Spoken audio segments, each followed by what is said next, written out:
গাজায় মোড়লগিরির লক্ষ্যে board of piece গঠন করবে যুক্তরাষ্ট্র। কাজ করবে ট্রাম্পের 20 দফা বাস্তবায়নে। সদস্যের তালিকায় বিতর্কিত টনি ব্লেয়ার।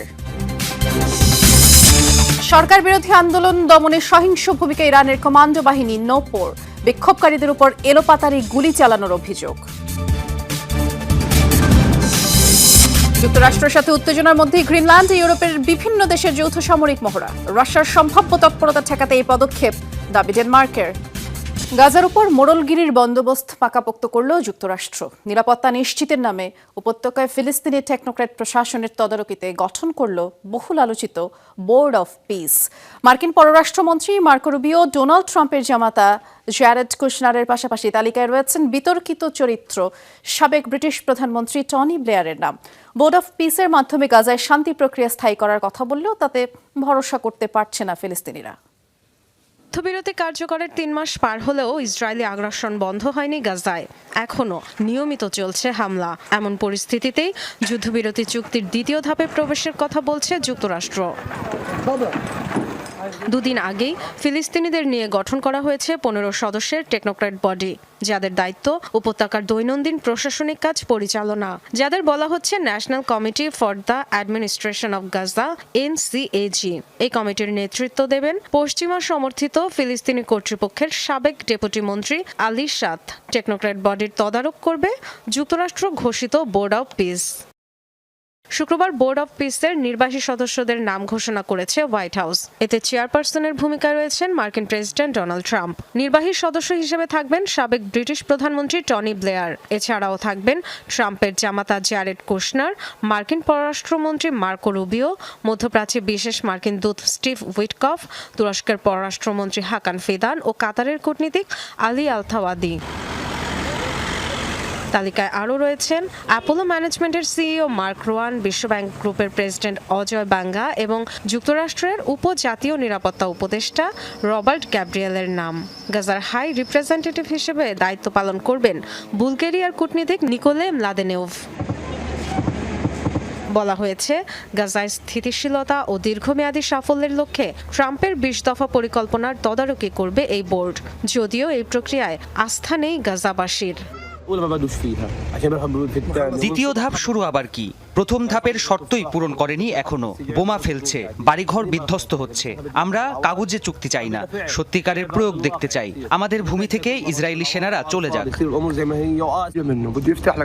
শত্রুর কাছ থেকে কি আশা করা যায়? ক্রসিং খুলে দেবে সব মিথ্যে, ফাঁকা বলি। 2 বছর ভোগার পর এখনো নির্যাতিত। ট্রাম্পের পরিকল্পনা অনুযায়ী কিছুদিনের মধ্যেই ইন্টারন্যাশনাল স্ট্যাবিলাইজেশন ফোর্স আইএসএফ মোতায়েন করা হবে গাজায়। ডরথি দস্ট্রিন, যমুনা নিউজ।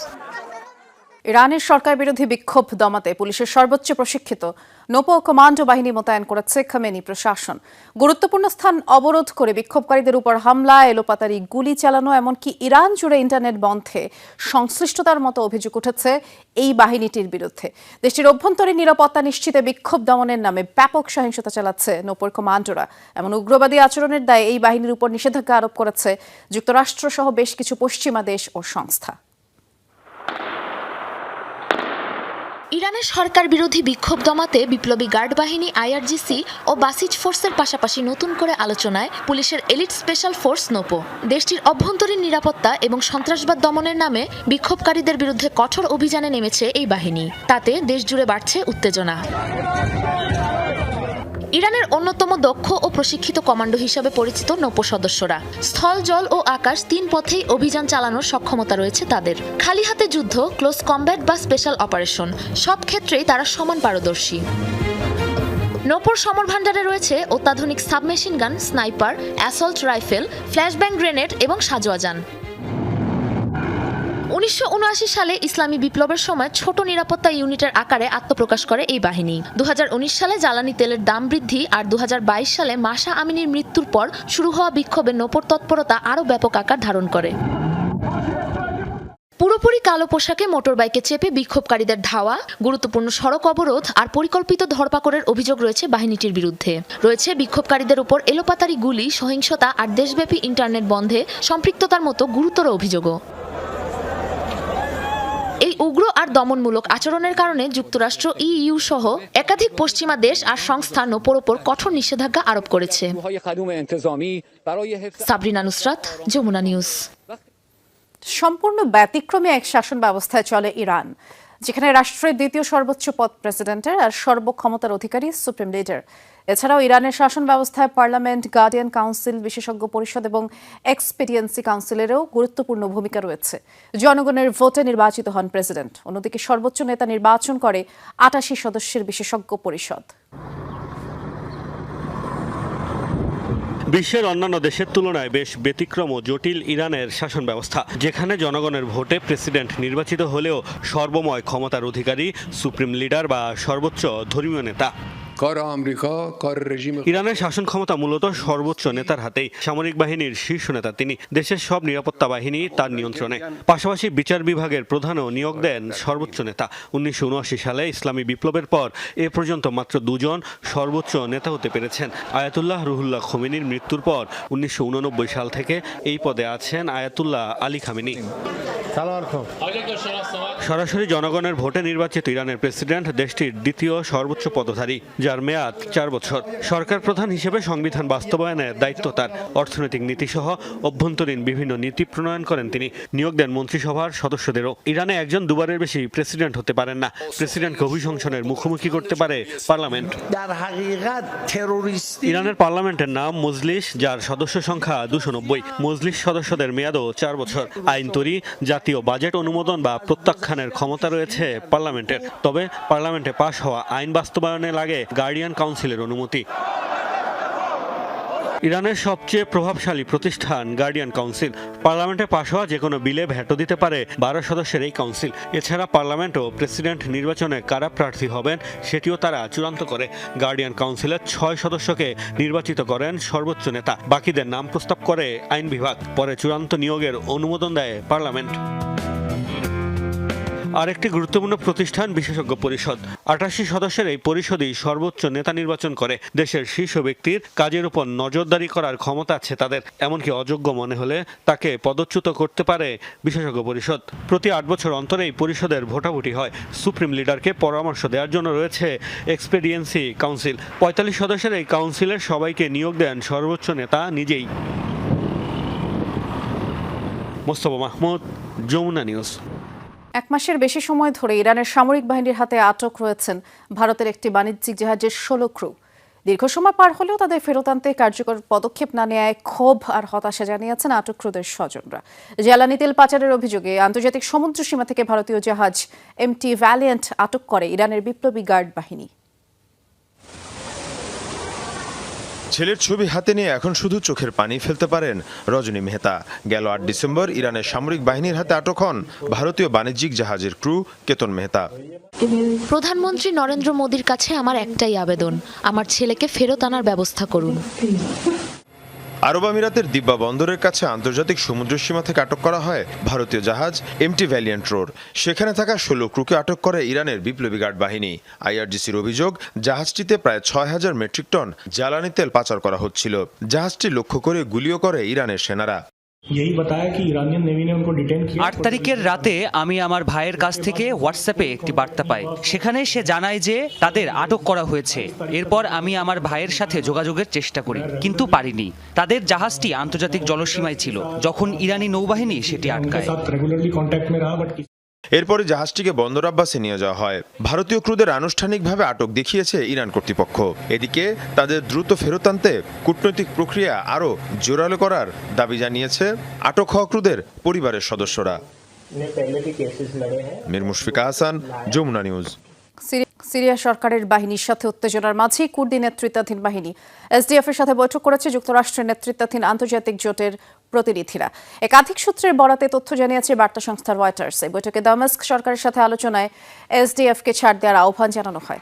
গেল বছর বেশ কয়েক দফা বৈঠক হয় সিরিয়া সরকার ও এসডিএফ বাহিনীর। সিদ্ধান্ত হয় ২০২৫ সালের শেষ নাগাদ এসডিএফকে দেশটির সরকারি বাহিনীর সাথে যুক্ত করা হবে। তবে সময়সীমা পেরিয়ে গেলেও অগ্রগতি না হওয়ায় গত সপ্তাহে আলেপ্পো শহরে সংঘর্ষ শুরু হয়। এতে শেষ পর্যন্ত কুর্দি যোদ্ধারা এলাকা ছাড়তে বাধ্য হয়।